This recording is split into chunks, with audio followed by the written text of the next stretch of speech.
देख रहे हैं भारत वार्ता। मैं अजय कुमार मिश्रा बाढ़ से। आज एनटीपीसी गेट पे एनटीपीसी मजदूरों के द्वारा जो है अनिश्चितकालीन धरना दिया गया है। मजदूरों का आरोप है कि एनटीपीसी द्वारा उनकी शोषण किया जाता है, वहीं किसानों का उत्पीड़न हो रहा है।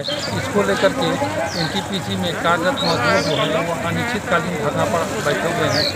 और मजदूरों के नेता राजू प्रसाद का कहना है कि इसकी जानकारी हमने पहले ही एनटीपीसी प्रबंधक, मंडल पदाधिकारी, बाढ़ एएसपी सबको दे दी है। उसके बाद भी जो है उसके बावजूद भी एनटीपीसी द्वारा जो है कोई ध्यान नहीं दिया, कोई कार्रवाई नहीं की गई।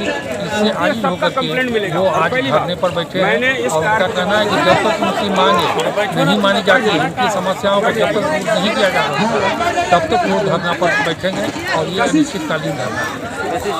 ये धरना किस लिए किया जा रहा है? हमारा ये धरना पिछले लगभग एक वर्ष से स्थगित चल रहा था, क्योंकि इस पिछले एक वर्षों से हम लोग लगातार एनटीपीसी के जीएम साहब से और उनके एचआर महोदय से, डीजीएम साहब से बातचीत चल रही थी मजदूर और किसानों की समस्याओं पर। और आपको ज्ञात होगा कि पिछले वर्ष 5 जुलाई 2019 को हमारे बाढ़ अनुमंडल के पुलिस पदाधिकारी एएसपी महोदया लिपि सिंह के माध्यम से जन संवाद कार्यक्रम लगाया गया था, जिसमें एसडीएम साहब माननीय सुमित कुमार जी भी थे। अभी और दिक्कत क्या है? और उस वक्त लगभग यहाँ पे लोकल करीबन 1000 किसानों ने अपनी समस्या एनटीपीसी के खिलाफ लिख के दिया था। और मजदूरों ने, जिनके वसूली होती थी, अवैध वसूली जो अभी भी हो रही है, प्रति महीने 2000, 4000, 5000 वसूली हो रही है, वो अभी भी हो रही है, इनके खिलाफ और नौकरी से निकाला जा रहा है। तनख्वाह टाइम से नहीं मिलता है, तनख्वाह 2-2 महीने से, फरवरी की तनख्वाह कुछ लोगों को नहीं मिली है।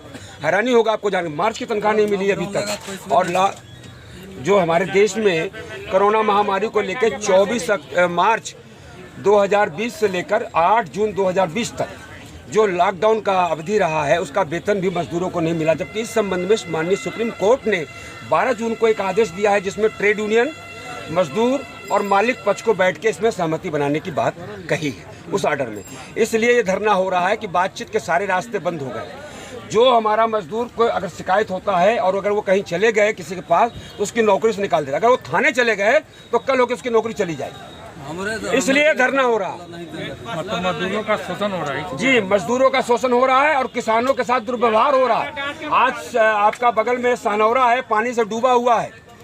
और एनटीपीसी के लोग वहाँ पे, उनका पानी जा रहा है, वो डूबा हुआ है, लेकिन वहाँ पे कोई मदद नहीं कर रहे हैं।